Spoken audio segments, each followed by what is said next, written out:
Yo, what up? This is G ng Tahanan Record. Siyempre, nandito na naman tayo para sa isang review and reaction ng isa sa mga kantang inilabas ng, Flip Top. Hindi ko alam kung ito yung dating YouTube channel ng Flip Top or talagang Flip Top na itong ano. Itong kantang to is title ay Siksikan by Looney. Featuring Mike Swift, Schizophrenia, Ron Henley. New 2010. Ay, hindi. Baka ano to. Dami YouTube channel kasi may new 2010 eh. So ayun, 846k views. Wow, grabe, ang dami. Ito maganda rin tong kanta na to eh kasi isa rin to sa mga sound tripan ko. Parang ang pinaka-tema nila dito is yung kung paano yung siksikan na ng hip hop dito sa Pilipinas, which is nangyayari pa rin hanggang ngayon. So ayun, basa tayo ng ilang comment. Ito by Shay, Harlem Baliw yung second verse. Harlem Baliw ba? Maririnig naman natin yan. Kilala ko yung boses ni Harlem eh.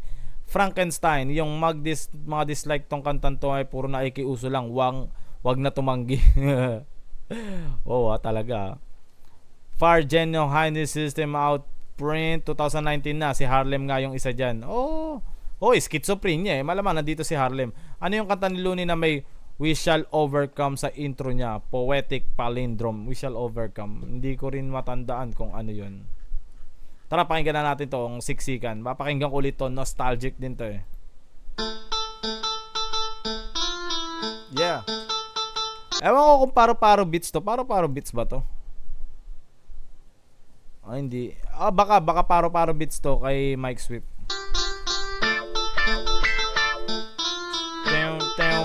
Down. Alam ko nga si Juan Tamad yung chorus na ito eh.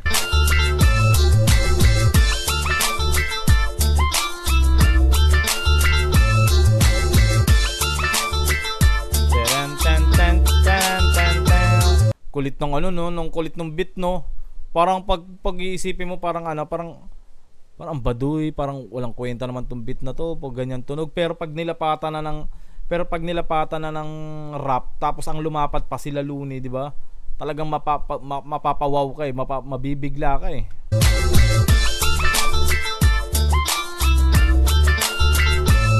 Kamusta na mga tol? Tapos na akong magpahinga. One Lazy, first verse. Balita ko ang hip-hop sa Pinas ay dumadami na. Lahat na huhumaling na. Humawak ng pluma at papel na. Ang balak ay bumakap sa mga pumapapel. Tapos Yes, totoo yun. Balita ko ang hip-hop ay dumadami na. Yung mga nagkaka-interest na sa hip-hop, sa rap, dumadami na talaga. Until now, man. Kinukonsinti pa na magtanghal sa madla. Ganyan ba ang ipapamulat na paksa sa bansa? Dagtang lumasis. Yeah, ito, diss track. Sa pool dito, dagtang lason ha. Kausuhan ng mga tambay lang kami sa baba.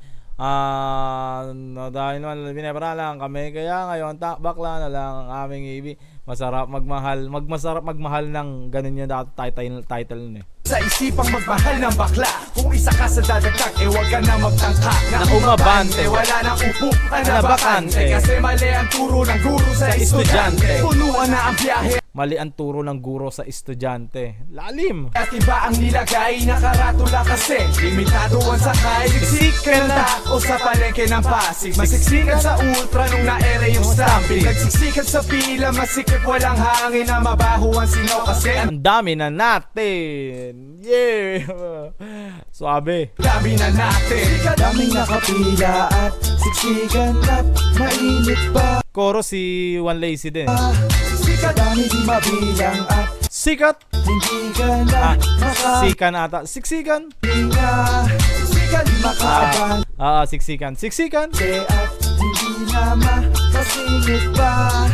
Wala nang mabakante ang iba. Parang hindi mo alam yung parang wala na silang maisip na chorus dun sa kaya parang ginanto na lang nila yung chorus. Kasi parang pakiramdam ko may mas maganda pang chorus na maiisip sila eh. Parang hindi ko lang trip yung chorus. Parang wala lang, ang tamlay lang pagdating dun. Pero ang ganda ng verse. Nakikisiksik pa. Siksikan na ang yosi, sige. Harlem nga to. Harlem Baliw nga yung pangalawa. Sino ba hindi nakakakilala kay Harlem? Siguro madami nagtanong dito sa comment na kung sino yung second verse. Dikin mo pa, isama sa damo pati buto. Dikin mo pa. Ayan, puro chonky anang verse ni Harlem dito. Pilipino, Pilipinong hip-hop ay libo-libo. Sikat kung sino-sino, bigat ay kilo-kilo. Ng tikman ay di solido, pagkat ang iba dito malunggay. Kala mo panalo, yung pala ay talo ang bigay. Sumisikat na mga sulat ay kapunit-punit, mga kanta na mga paksay paulit-ulit. Pag tinira dumadami, kala mo na buntisyon. Kahit isang taon mag-practice ay wala sa kondisyon. At wala kung solusyon Ginawang na double meaning ni Harlem ang style. Parang more on chonke and then more on siksikan ng hip-hop. Akala mo naisip niya pa yun. palay konsumisyon, mga pa ay pinosisyon. Maglalakbay sa direksyon na kung saan ang daan di palihis na palapag. Sa inyong pag-arangkada sa bilis na balibag. Dati hip-hop ang problema, puro nobya at kabit. Ngayon hip-hop aking pasyenteng claustrophobia. Daming nakapila at siksikan at mainit pa. Siksikan dami di mabilang at hindi ka na makahinga.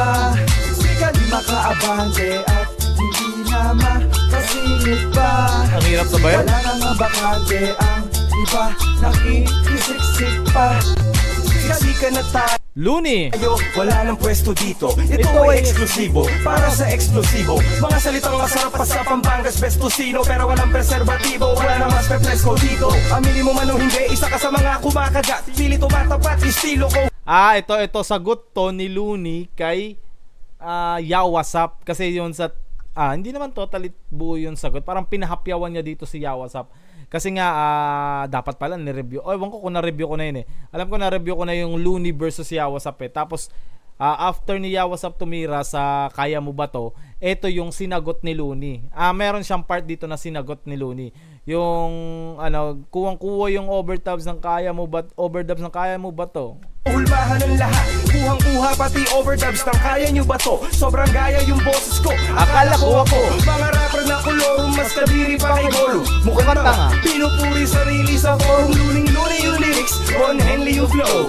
Yeah, diba? Sabi ko sa inyo, sagot to ni Looney. Ito yung sagot ni Looney kay Yawasap. Ganyan din ako mag-rap pare 10 years ago. Ako si Manny, ikaw si Mansueto. Money, power, respeto, panalo ako sa lahat. Pero alam ko hindi na sumagot si Yawasap after nito eh. Sayang kung sumagot sana si Yawasap. Ang ganda pa rin laban nun. At ang aspeto, kumpleto, 100%. Noong mga panahon na to, pumapatol pa si Looney sa mga talagang nandidis sa kanya eh. Mantikang ginagamit, yo ako ang nag-invento. Yes. Sikat sa pila, masikip walang hangin na mabaho ang singaw kasi ang dami na natin. Dati hip-hop ang problema, puro nobya at kabit. Ngayon hip-hop aking pasyente, claustrophobia ang sakit. Sikat na tayo, wala nang pwesto dito. Ito ay eksklusibo, para sa eksklusibo. Ilang hayang magpagkatuwa, sakit o masarap, maliit man ang bayan, malakas naman ang palak. daming nakapila at siksikan at mainit pa. Siksikan dami di mabilang at hindi ka na makahinga. Siksikan di makaabante at hindi na makasingit pa. Wala nang bakante, ang iba nakikisiksik pa. Gusto ko na maging pinakasikat na fan. Ikaw na si Eminem at ako naman si Stan. Masakit na sa ulo, masakit pa sa tiyan. Rappers na parang bass. Ang sarap tadyakan, masakit na sa ulo. Ang ganda ng tugmaan ni Mike Swift din, ano? Masakit na sa ulo, masakit pa sa tiyan. Rapper na parang bass drum, ang sarap tadyakan. Damn, bars! Ang sarap tadyakan, dumadami na sila. Proofer nasa cypher, 9 years old pa lang. Tignan Tamo nyo, idol si Ivler. Oo, kilala niyo ba si Ivler? Si Ivler ay isang rapper din na nakulong or nahuli dahil sa, ewan ko, droga din ata yung ano nun. Pero napanood ko yun nung hinuhuli siya. Talaga nakipagbarilan siya. Behind bars, puno ang mga snipers. Lyrics na ang target, maabot si Sarah Meyer. Photographer ka ba? Hindi, web designer. Dami ng pangalan sa flyer. Today I retire as a rapper who developed the fire na nag-apoy woof. Hindi ko maintindihan yung English eh, no? Ay, balik tayo, na-mute. Pangalan sa flyer. Today I retire as a rapper who developed the fire na nag-apoy woof. Dahil sa desire, nag-iba ang Nag-apoy ang roof dahil sa desire. panahon. Sumang-ayon ng lahat. Noel Cabangon niya ngayon, pati siya ay nagrarap. Talaga ba? Noel Cabangon, nagrarap na? Di ko kayang magpanggap kung masakit o masarap. Maliit man ang bayad, malakas naman ang palakpak. Ang ganda ng mensahe na yun. Maliit man ang bayad, malakas naman ang palakpak.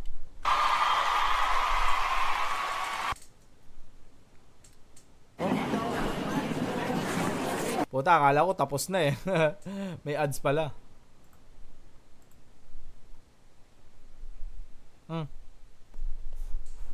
Tapos na? Ron Henley. Wrong ano ata to. Oo nga no, alam ko yun nga yung panapos na. Wala si Ron Henley dito. Bakit may Ron Henley dito? Lintik na. Akala ko may Ron Henley pa. Lintik na yan. So ayun, tapos na mga tol. Overall lang kanta. Audio quality maganda. Chorus medyo off lang ako sa chorus ni One Lazy. Medyo hindi ko lang ano talaga. Fan talaga ako ng Flip Top din dati. Talagang pag lumabas yung mga rapper, yung mga battle MC doon, na lahat ng kanta nila meron ako. Mga solo-solo. Mga solo-solo nila. Review nga natin yun, no? Kahit minsan sila Delo, sila One Lazy, si Silencer. Inaabangan ko rin kanta. Maganda rin bumitaw si Silencer sa rap, ha? Yun lang, overall, tawag dito. Yun nga, yung tumatak pinaka-highlight sa akin dito yung lyrics ni Looney dahil nga sagot niya to kay Yeah, what's up? Yun yung pagkakaalam ko talaga. Dahil tingnan mo, kuwang-kuha yung overdubs ng kaya mo ba to? Sobrang gaya, akala ko ako. Diba? Napakaganda. So, ayun. Siksikan by Looney. Ayun, maraming salamat TBS13, Royal Duxu, Dreamtown Clothing, Game Day Clothing, Capitolio, Gero Gospel Clothing, Gero Hood, Gat Music Productions, Marinduque Mapsas, Street King Clothing, Tahanan Records, Urbanista Clothing, Bogchi Pare, Yalip Tattoo, Willa Arts, Paring Boy Restaurant, 2412 Food Dabat, Z2M Barbershop. Maraming salamat. Now, peace. I'm out. Subscribe na kayo dyan sa baba. Thank you.